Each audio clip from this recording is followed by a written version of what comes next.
여러분 안녕하세요. 이번 주제는 유럽 세계의 팽창, 그 두 번째 시간입니다.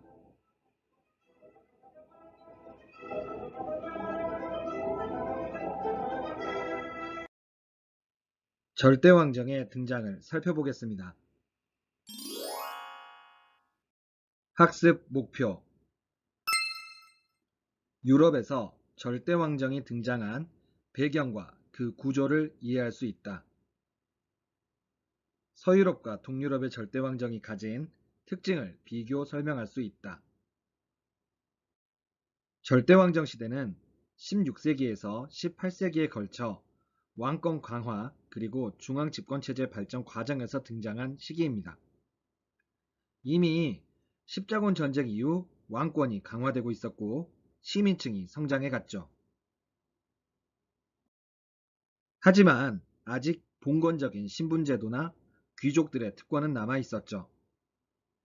그래서 이 시기의 성격은 중세 봉건사회에서 근대 시민사회로 이행되는 과도기적 정치 형태다라고 볼 수 있습니다. 시민들이 귀족들과 맞서 싸운다면 그것이 다음 시간에 배울 시민혁명이고요. 이 혁명이 성공하게 되어 근대 시민사회로 갔던 거죠. 그 이전에 나타난 것이 바로 절대왕정입니다. 절대왕정. 이름만 들어도 왕의 권력이 엄청나게 세졌다는 게 느껴지시죠? 이러한 절대왕정의 기반을 살펴보겠습니다. 절대왕정은 모든 권력이 국왕에게 집중되었고 그 얘기는 국왕이 해야 할 일이 많아졌다는 것입니다. 그렇기 때문에 국왕 옆에서 도와줄 인재들, 즉 관료들이 필요해졌죠. 관료제는 국왕의 명령을 받아 관료가 행정 실무를 처리하는 시스템입니다. 또한 강력한 왕권을 유지하려면 군사력이 필요했습니다. 상비군, 항상 준비되어 있는 군대죠. 즉 왕의 명령이 떨어지면 곧바로 움직이는 군대가 바로 상비군이었습니다. 관료와 상비군은 모두 국왕에게 월급을 받고 일했습니다. 다시 말해 국왕은 관료제와 상비군을 유지하기 위해 비용이 많이 필요했죠. 이 비용을 상공업으로 돈을 벌었던 시민층이 지원해 주었죠. 물론 공짜는 아니었고요. 뭔가 국왕과 시민 간의 기브앤테이크가 있었겠죠. 국왕은 시민들로부터 돈을 지원받고 관료로 이 시민층을 등용했으며 특히 시민들이 상공업을 마음껏 할 수 있도록 정책적으로 지원해줬습니다. 다시 말해 상업을 중시하는 중상주의 경제 정책을 펼쳐 나갔습니다. 시민들은 국왕에게 돈을 낸 다음에 정책적으로 국왕의 보호를 받을 수 있었던 거죠. 중상주의란 자국의 상공업을 보호하기 위해 국가가 적극적으로 경제활동에 개입하는 정책입니다. 지난 시간에 배웠듯이 신항로 개척 이후 유럽에서는 가격혁명과 상업혁명이 일어났죠. 그리고 아메리카로부터 금과 은이 많이 들어와서 은이 화폐로 사용될 정도였죠. 그래서 각국은 금과 은을 많이 확보하려고 열냈습니다. 이를 확보하려면 어떻게 해야 할까요? 물건을 많이 팔고 자기들은 쓰지 않으면 되는 거죠. 그래서 국내 산업 보호를 위해 관세라는 것을 부과하여 수입을 억제했습니다. 수입품에 대해 관세를 부과하면 아무래도 비싸졌기 때문에 가격 경쟁에서 국산품에 밀릴 수밖에 없겠죠.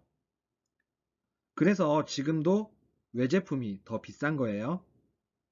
각국은 관세를 아주 높게 부과했는데 이를 관세 장벽이라고 합니다.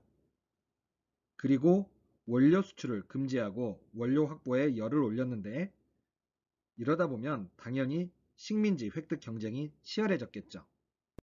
이렇게 절대왕정이 발달하자 이것을 합리화하는 정치 사상이 나타났습니다. 쉽게 말해 왕이 엄청 세지니까 옆에 붙어서 막 아부떠는 거죠. 이를 왕권 신수설이라고 합니다. 왕의 권력은 신으로부터 나왔다는 것이죠. 신이 부여한 권력이니 아무도 건드릴 수 없다는 거예요. 왕 입장에서는 기분 나쁠 이유가 전혀 없네요. 프랑스의 신학자인 보시에라는 사람은 신은 국왕을 당신의 사절로 세우시고 국왕을 통해 백성을 다스리신다. 우리는 모든 권력이 신으로부터 나온다는 것을 안다. 라고 이런 식으로 표현했죠. 이렇게 절대 왕정은 누구도 건드릴 수 없는 권력에 경제적으로는 돈도 많이 쌓였죠. 이런 것들을 바탕으로 문화적으로는 화려하고 웅장하게 궁전을 지었습니다. 그리고 왕의 초상화가 유행했죠.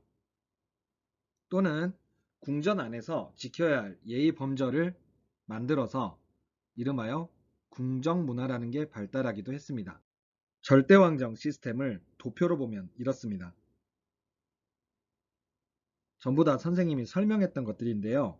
한 가지 설명 안 한 것을 말하자면 아직 봉건 귀족들이 남아있기 때문에 국왕은 귀족들에게 토지 소유권을 주면서 왕권에 복속시켰고 이를 통해서 귀족과 시민 간의 세력 균형이 이루어졌다는 점입니다. 그러면 유럽 각국의 절대왕정을 살펴볼게요. 가장 먼저 절대왕정을 이룩한 나라는 에스파냐였습니다. 신항로 개척에 일찌감치 성공했던 에스파냐는 아메리카 지역을 식민지로 삼으며 엄청난 금과 은을 확보하여 유럽에서 가장 부자 나라가 되었죠. 이를 바탕으로 펠리페 2세는 무적 함대를 만들어 레판토 해전에서 그들이 가장 극혐하는 이슬람 세력, 즉 오스만 제국을 격퇴하였죠. 그리고 옆나라 포르투갈까지 합병했습니다.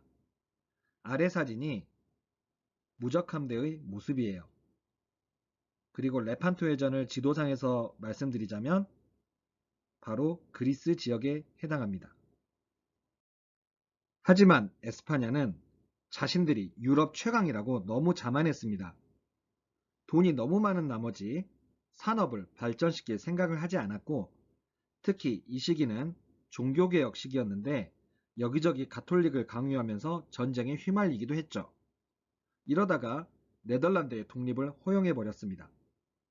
나중에는 무적함대도 영국에게 패배하면서 해상권마저 빼앗기게 되었죠. 영국이 무적함대를 격파한 전투 중 하나인 칼레 해전을 소개해 드릴게요. 원인은 두 가지 정도였는데요. 영국 해적 드레이크가 에스파냐 상선을 자주자주 약탈하였고 펠리페 2세는 영국의 엘리자베스 1세에게 해적 드레이크의 처벌을 요구했습니다. 그런데 오히려 엘리자베스는 드레이크에게 기사 자귀를 내줬습니다. 그리고 영국은 종교개혁 이후에 자꾸자꾸 신교도를 지원하였고 특히 네덜란드 독립전쟁을 막 지원하니까 에스파냐는 영국을 가만히 둘 수가 없었죠. 그래서 영국을 쳐들어가게 되는데 에스파냐의 전략은 무적 함대를 이끌고 네덜란드의 주둔해 있는 에스파냐 육군을 실어서 런던에다가 폭탄 드랍할 생각이었습니다. 그러나 에스파냐의 뜻대로 되지 않았고 에스파냐가 결국 패배하고 마는데요. 에스파냐는 승리에 대해서 너무 자만했다고 해요. 일설에 따르면 자신들의 해군 전략을 책자로 만들어서 여기저기 판매했다고 하네요. 영국은 치밀하게 에스파냐의 전략에 대해서 분석하고 정보를 수집해 놨었습니다. 그래서 확실하게 대비를 했었죠. 결국 드레이크의 치고 빠지기 전술, 업그레이드된 대포 등으로 무적함대는 드랍은커녕 퇴각하기에 바빴습니다. 그래서 무적함대가 무너지고 말았죠. 근데 또 여기서 웃긴 것은 펠리페 2세가 무적함대가 격파당했답니다 라는 소식을 들으니까 돈 많잖아. 뭐 까짓것 하나 더 만들지 뭐 이랬대요. 그러면 이렇게 무적함대를 격파한 영국의 절대왕정을 살펴보겠습니다. 엘리자베스 1세는 나는 국가와 결혼했다는 말로 유명하죠. 평생 솔로로 사셨어요. 엘리자베스 1세는 대내 정책으로 지난 시간에 배웠듯이 통일법을 반포해 영국 국교회를 확립하였고 중상주의 정책을 실시하여 상공업을 장려했는데 특히 모직물 공업을 장려했고 이로 인해서 영국에서는 인클로저 운동이 일어나기도 했습니다. 인클로저 운동은 16세기 영국에서 모직물 공업 발달로 양털값이 폭등하자 지주들이 자신의 수입을 늘리기 위해 농경지를 양을 방목하는 목장으로 만든 그런 운동이었습니다. 이러다 보니 많은 농민들이 실업자 신세가 되어버렸죠. 그래서 엘리자베스 1세는 빈민 구제법을 제정하여 실업자들에게 일자리를 주었고 빈민들이 굶어 죽지 않도록 식량을 배급했습니다. 대외 정책으로는 무적 함대를 격파한 이후 해상권을 장악하였고 이를 바탕으로 동인도 회사를 세워 여기저기 식민지를 확대해 나가면서 해가 지지 않는 나라, 즉 세계 최강대국으로 발돋움했습니다. 동인도 회사는 동양과의 무역과 식민지 경영을 위해 서양 세력이 세운 회사를 말합니다. 특히 영국 그리고 네덜란드는 각각 인도와 인도네시아를 경영하여 큰 이익을 챙겼죠. 한편 프랑스는 루이 14세 때 절대왕정을 꽃피웠는데 그가 한 말 중 내가 곧 국가다 라는 말이 가장 유명하죠. 그는 태양왕을 자처하며 왕권 신수설을 신봉했으며 콜베르라는 사람을 등용하여 중상주의 정책을 실시했죠. 장 바티스트 콜베르는 부유한 상인 집안 출신이었고요. 추기경에 눈에 들어 정계에 진출했던 인물이었습니다.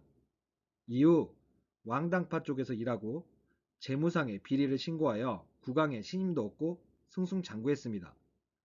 동인도 회사를 만들고 해군력을 강화하는 등 중상주의 정책을 진행했는데요. 이후에 사치가 심해진 루이 14세랑 등지게 되면서 불운한 말년을 보내게 되었죠.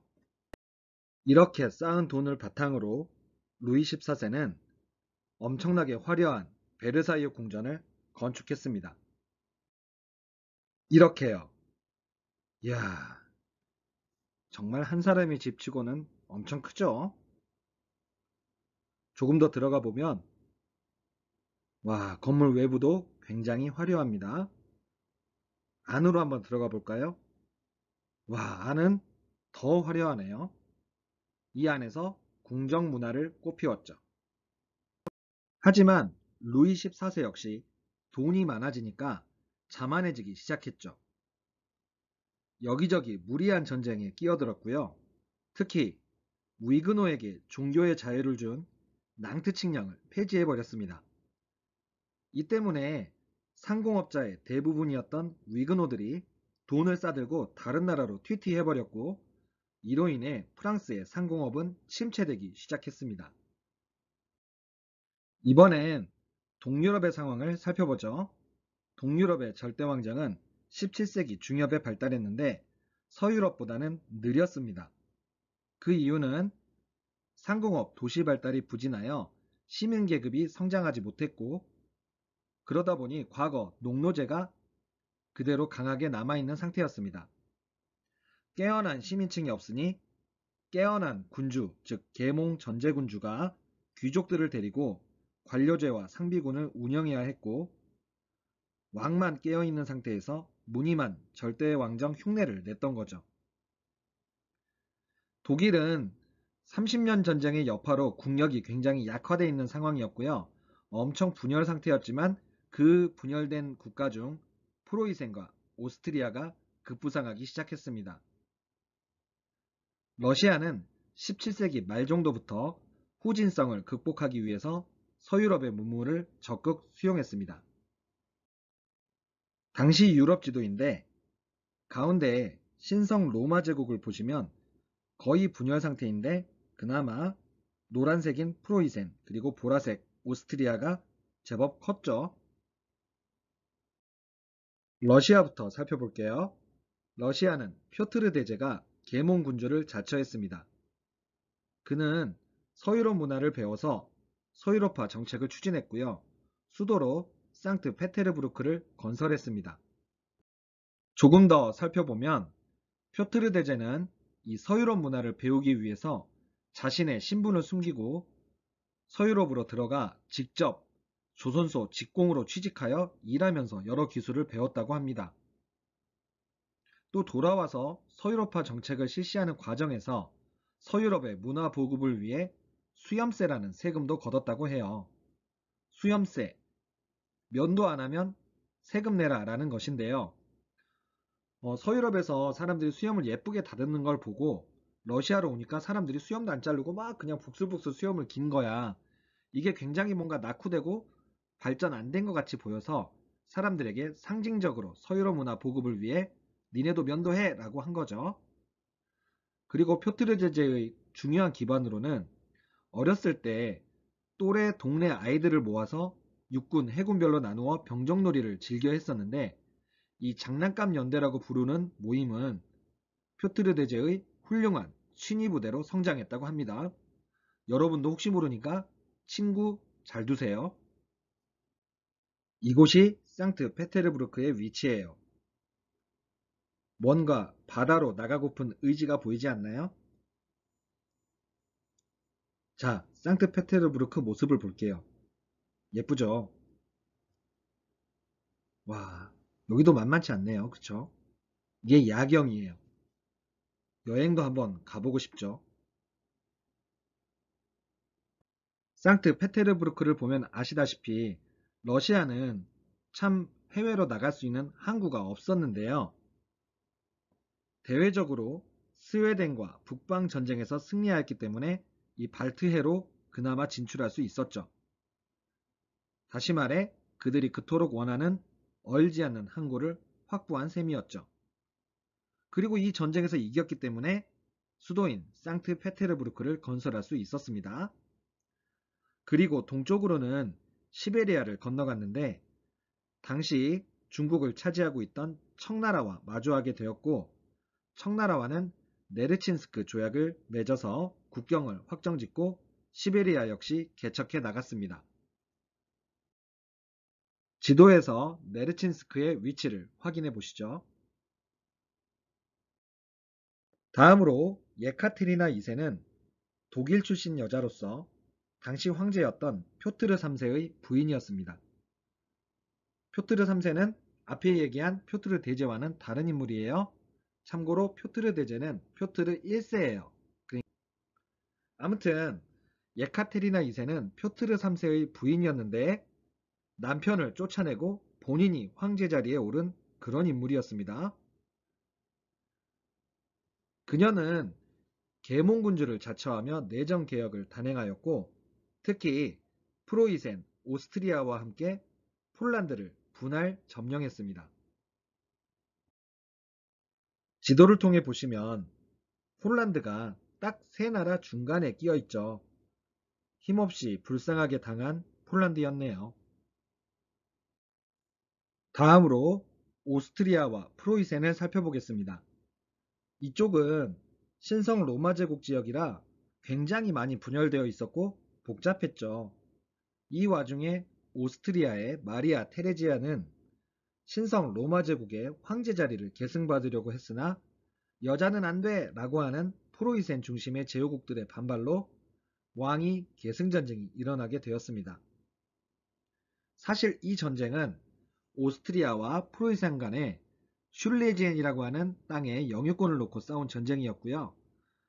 오스트리아 편으로 영국, 네덜란드, 러시아가 참전하였고 프로이센 편으로는 에스파냐, 프랑스 등이 참전하면서 국제전쟁으로까지 확대되었던 그런 전쟁이었어요. 하지만 이 전쟁의 결과 마리아 테레지아는 결국 프로이센에 슐레지엔이라고 하는 지방을 내어주고 말았죠. 빼앗긴 슐레지엔이에요. 딱 오스트리아와 프로이센 사이에 있네요. 마리아 테레지아는 슐레지엔도 잃어버리고 위기를 맞이하기도 했는데 이후 탁월한 외교 전술을 통해서 위상을 강화해 갔습니다. 프랑스, 러시아와 동맹을 맺고 프로이센을 고립시키기도 했죠. 특히 유명한 일화가 그녀의 딸을 프랑스 왕가에 시집 보냈었는데 그 딸이 유명한 루이 16세의 왕비 마리 앙뚜아네띠였죠. 그 후에 마리아 테레지의 아들이자 마리 앙뚜아네트의 오빠였던 요제프 2세는 나름 계몽군주도 자처하고 내정개혁을 시도했으나 귀족들의 반대로 별 볼 일 없이 끝나고 말았어요. 프로이센은 프리드리 2세 때 절대왕정을 이룩했는데요. 계몽 사상에 영향을 받은 그는 나는 국가 제1의 심부름꾼일 뿐이야 라고 했죠. 왕이 심부름꾼이라니 정말 깨어있는 군주네요. 얼굴 보세요. 눈만 봐도 깨어있네요. 암튼 이렇게 프리드리 2세는 자신을 국가 제1의 공복, 즉 심부름꾼이라고 자처하면서 계몽 전제군주의 전형적인 모델이 되었습니다. 그는 프로이센의 산업을 장려하고 개혁을 추진해 나갔는데요. 개혁 내용을 보시면 신앙의 자유를 인정했어요. 이러니까 낭트 칙령이 폐지된 다음에 프랑스를 떠났던 많은 위군노들이 프로이센으로 들어오게 되었죠. 또한 농민에게 지나친 부역을 금지시키면서 국내 산업에 힘을 썼고요. 고문을 폐지하는 등 사법제도 역시 개선해 나갔습니다. 이러면서 아까 오스트리아와의 왕위계승 전쟁으로 슐레지엔을 득템했고요. 러시아, 오스트리아와 함께 폴란드를 분할 점령하는 데도 동참했습니다.